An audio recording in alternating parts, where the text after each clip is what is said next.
दोस्तों नमस्कार, स्वागत है आपको एएसएन ऑर्बिट स्टडी में। तो आज मैं क्लास 12th का फिजिक्स जो विद्युत द्विध्रुव के निरक्ष पर स्थित विद्युत क्षेत्र का पता करेंगे, जो कि निरक्ष पर ही विद्युत क्षेत्र ज्ञात करनी है।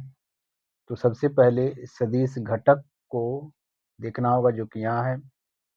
दोस्तों सदिश घटक में क्लास 11th का ही टॉपिक से ये बताया गया होगा कि एक सदिश घटक ये रहा और यहाँ पर एक थीटा कोण बनता है। थीटा कोण की तरफ जो भी लाइन्स आएगी उसको एक cos थीटा दर्शाते हैं, और थीटा के विपरीत साइड को, ये वाला साइड हुआ विपरीत, इसको a sin थीटा लिखते हैं। सदिश घटक यही हुआ। तो दोस्तों शुरू करते हैं। तो यहाँ पर देख सकते हैं विद्युत द्विध्रुव, जो कि यहाँ पर पॉइंट A है और पॉइंट B है। इस पॉइंट A पर एक -q चार्ज, जो कि समान परिमाण और विपरीत आवेश का है, और दूसरी जगह +q चार्ज। और जब इसको, ये हुआ निरक्षीय स्थिति, निरक्षीय स्थिति। तो इसी निरक्षीय स्थिति पर यहाँ पर एक पॉइंट P है, जो कि यहीं पर ही हमको विद्युत क्षेत्र ज्ञात करनी है। इसके लिए दोस्तों यहाँ से यहाँ तक -q के कारण विद्युत क्षेत्र देखेंगे, और +q से इस बिंदु P पर विद्युत क्षेत्र को देखना है, पता करना है। तो दोस्तों हम जानते हैं कि -q से विद्युत क्षेत्र माइनस की तरफ आती है, और +q से विद्युत क्षेत्र बाहर निकलती है और अनंत तक जाती है।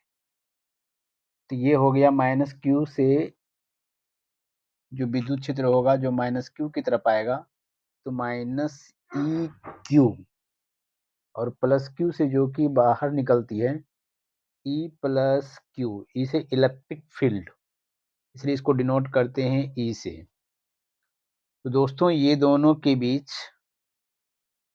यहाँ से यहाँ तक में एंगल 90 डिग्री का कोण बनता है, इसलिए यहाँ से एक लाइन ड्रॉ किए हैं जो कि 90 डिग्री को बांट दे, यानी इसको ले लेते हैं थीटा, इसको भी ले लेते हैं एंगल को थीटा।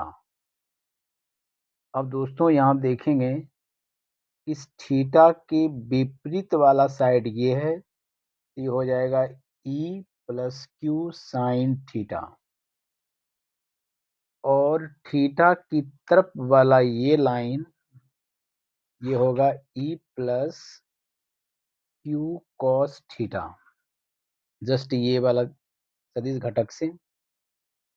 और एक थीटा एंगल यहाँ भी बन रहा है, थीटा की तरफ ये वाला लाइन, यहाँ पर विद्युत क्षेत्र E-q है, इसलिए E-q cos थीटा होगा, और थीटा के विपरीत साइड ये है, ये होगा E-q sin थीटा, जो कि यहाँ लिख दिया गया है। तो दोस्तों यहाँ से लेकर के पॉइंट P तक की दूरी R है, और विद्युत द्विध्रुव से हम सीख चुके हैं कि यहाँ से यहाँ तक की दूरी को 2a बोलते हैं। फिर बोलते हैं विद्युत द्विध्रुव, किसी एक आवेश के गुणनफल को और उसके बीच की दूरी को, गुणनफल को क्या बोलते हैं? विद्युत द्विध्रुव आघूर्ण। तो दोस्तों ये वाला हो जाएगा a और ये हो जाएगा a। तो यहाँ पर देख सकते हैं यहाँ 90 डिग्री का एंगल बन रहा है, और यहाँ से यहाँ तक की दूरी r है। सबसे पहला काम ये वाली दूरी हमको पता कर लेनी है। तो दूरी क्या आएगी? राइट एंगल ट्रिंगल से √r² plus a², √r² plus a²। जैसे यहाँ पर ये बेस हुआ, ये बेस है, ये लंब है, और ये कर्ण है। तो कर्ण हमको चाहिए, तो कर्ण कैसे निकालेंगे? PB बराबर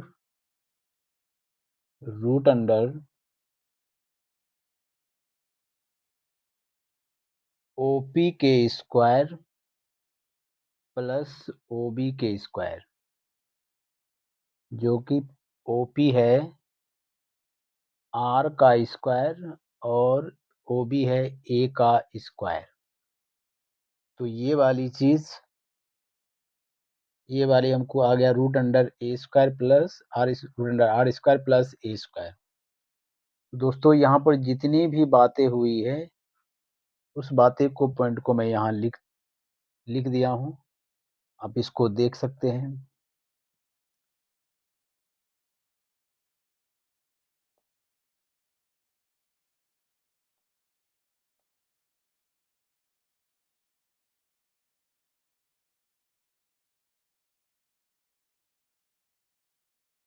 क्या है लिखा हुआ, E प्लस क्यू तथा E माइनस क्यू के घटक E प्लस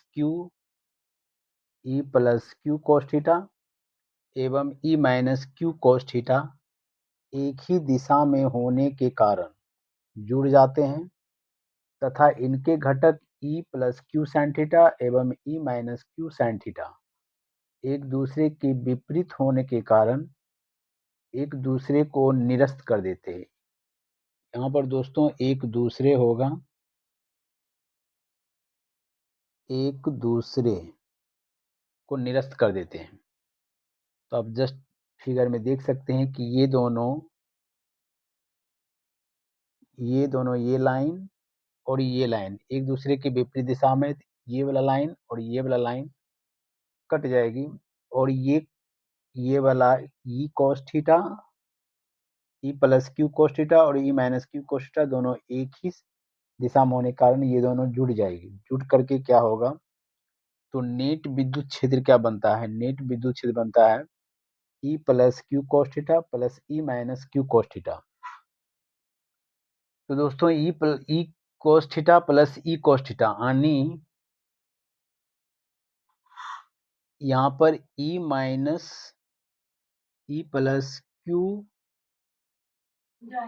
बराबर E minus Q is equal to आ जाएगा विद्युत क्षेत्र ही उत्पन्न करेंगे, इसलिए E प्लस क्यू की जगह पर E और E माइनस क्यू कोष्ठा की जगह पर E ही विद्युत क्षेत्र ही उत्पन्न करेंगे। तो दोनों जुट करके कितना हो गया, 2E cos थीटा। अब दोस्तों विद्युत क्षेत्र का यानी E का फॉर्मूला हम जानते हैं KQ बटे दूरी, KQ बटे क्या होता है, दूरी का स्क्वायर। तो root under R square plus A square का होल स्क्वायर निकालेंगे तो ये क्या आ जाएगा, रूट खत्म होगा तो आएगा क्या, R square plus A square. अब cos थीटा बराबर दोस्तों यहाँ से चित्र में देख सकते हैं कि ये B रहा और ये H रहा, तो B बटे H तो A बटे root under R square plus A square. अब दोस्तों यहाँ से जब सॉल्यूशन करेंगे तो 2KQ आएगा और रूट अंडर ये R square plus A square के पावर कुछ नहीं तो 1 और ये वाला पावर दोनों आधार सेम है तो पावर जुट के कितना आ जाएगा, R square plus A square के पावर 3/2। दोस्तों यहाँ 2KQ को हम लिख सकते हैं KQ इंटू 2A। अब यहाँ 2A और एक चीज और, यदि R बहुत बहुत बड़ा हो A से तो A एकदम नग्न हो जाएगा यानी A 0 से भी छोटा हो जाएगा, तो A यहाँ पर खत्म हो जाएगी। तो क्या बचेगा, KQ into 2A R square के पावर 3/2।